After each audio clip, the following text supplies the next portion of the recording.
Hello everybody and welcome to the first video in our series of videos on political developments in Ireland in the 20th century. So today we're going to be looking at an extremely brief overview of what political life was like in the 19th century in Ireland. It's a fascinating time. It's one of my favourite periods in history. Well, unfortunately, in trying to give you an overview of history from the Stone Age all the way up to the modern day in a three-year course, some things get less coverage than they should, and unfortunately, 19th century history is one of them. But I feel that by having just a brief knowledge of 19th century history in Ireland, it will help with our understanding of everything that's going to happen in the 20th century in Ireland. So, as always, we begin with our learning outcomes. So, by the end of this presentation, you should know what Home Rule is and what they wanted.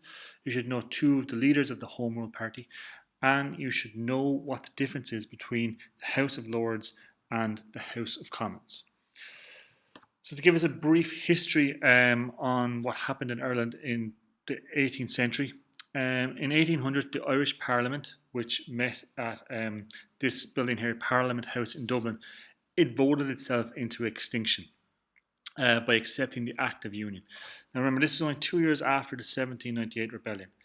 And essentially what this meant was that all Irish politicians who were elected went to Westminster in London. And all laws relating to Ireland were now made in Westminster in London.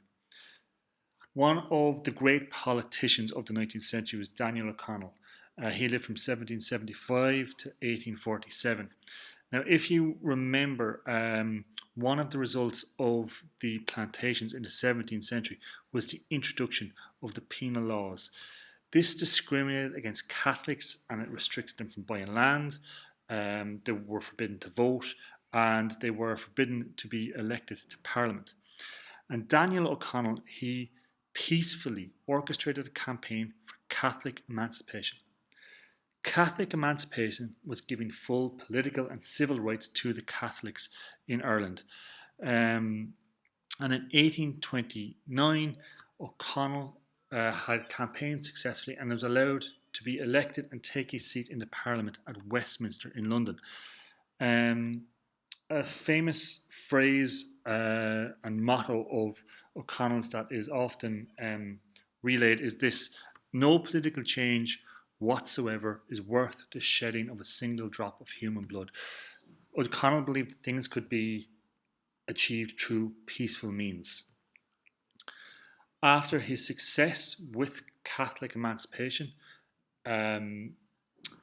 O'Connell decided then to try to get the Act of Union repealed. So the Act of Union was the thing that got rid of an Irish Parliament, that Irish politicians went over to Westminster, and he held these large meetings which were known as monster meetings. Unfortunately, by the time of his death in 1847, he was unsuccessful in being able to repeal the Act of Union. This, however, leads us to our next big political development, the Home Rule Party. So the Home Rule Party was established in 1870, and Home Rule were looking for four things in particular. First, they wanted a parliament in Dublin to deal with Ireland's internal affairs, so like education, police, roads. They wanted to be able to make the decisions on these things. Second, they were happy to let the Parliament in Westminster still be in charge of external affairs, things like war and peace and trade and tariffs and things like that. Third, they agreed that the British King or Queen would still be the King or Queen of Ireland. And finally, like O'Connell, they wanted to achieve this through peaceful means.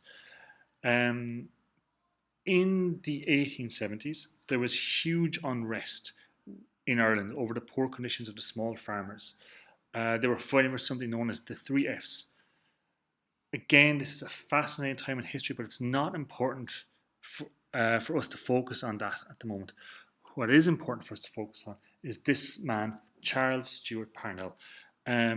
He became the leader of the Home Rule Party, and he used this unrest within Ireland, the grievances of the poor farmers, to launch a hugely popular Home Rule movement.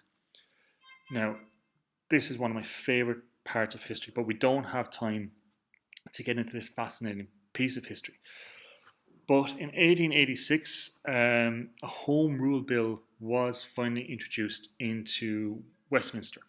William Gladstone was the Prime Minister of Britain. He was the leader of a party known as the Liberal Party. And in 1886, he tried to introduce the Home Rule Bill. However, this was defeated in the House of Commons.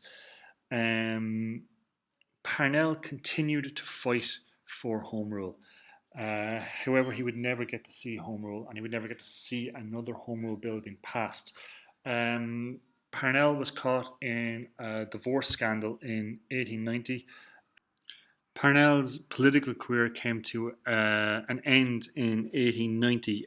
He was caught up in a divorce scandal with a married woman known as Catherine O'Shea, and he alienated a lot of his support base, and the Home Rule Party split into many different factions. Up until now, one of the strengths of Home Rule was the fact that they were united in one cause, in one purpose. But under Parnell, now there was this split between the members of the party. Parnell never gave up. He continued to campaign for Home Rule and to try to reunite the Home Rule Party under his leadership. While campaigning in 1891, he caught pneumonia and died. However, this wasn't the end of Home Rule. William Gladstone, who had worked with Parnell in trying to get through the first Home Rule Bill, came back in 1893 and tried to put through a second Home Rule Bill. He believed it was the right thing to do for Ireland. The Home Rule Bill, it passed the House of Commons this time, but it was defeated in the House of Lords. So we're just going to have a quick look at what exactly the House of Commons and the House of Lords were. So in Britain, the Parliament to this day is divided between the House of Commons and the House of Lords. The House of Commons, people who are in the House of Commons, these people are voted for by the people. They make the laws, they change the taxes, they discuss the issues of the country. Once a law has been passed in the House of Commons, it then goes to the House of Lords. And the House of Lords were able to reject any bill that they didn't like. These men were not voted for. They were from the richest families in Britain, and they either inherited their title or they were appointed by the king. So they were not elected. Now, with the second Home Rule Bill defeated and the Home Rule Party divided, it looked like Home Rule was dead in the water. However, in 1900, a Wexford man named John Redmond reunited the Home Rule Party under his leadership, and he will become a key figure in the political developments of the early 20th century, and we'll be looking at him in future videos. So to recap our learning outcomes for this presentation, you should know what Home Rule is and what they wanted. So you should know that the Home Rule Party wanted a parliament in Dublin to be in charge of internal affairs. They were happy for Westminster to be in charge of external affairs. They were happy to keep the King and Queen, and they wanted to do this through peaceful means. Two of the leaders of the Home Rule Party, you should know Charles Stewart Parnell was one of the leaders, and you should know that John Redmond became the leader in 1900. And you should also know what the differences were between the House of Lords and the House of Commons. So mainly that the House of Lords were not elected, they were appointed, or they were given the title from their forefathers, whereas the House of Commons, these men were elected. To finish off, just hopefully give you something to consider for class, our next class. I'd like you to think about Daniel O'Connell's quote, that no political change is worth the shedding of a single drop of human blood. And I want you to think, is this right? And if it is, why or why not? And we can discuss it in our next class. Thanks for watching.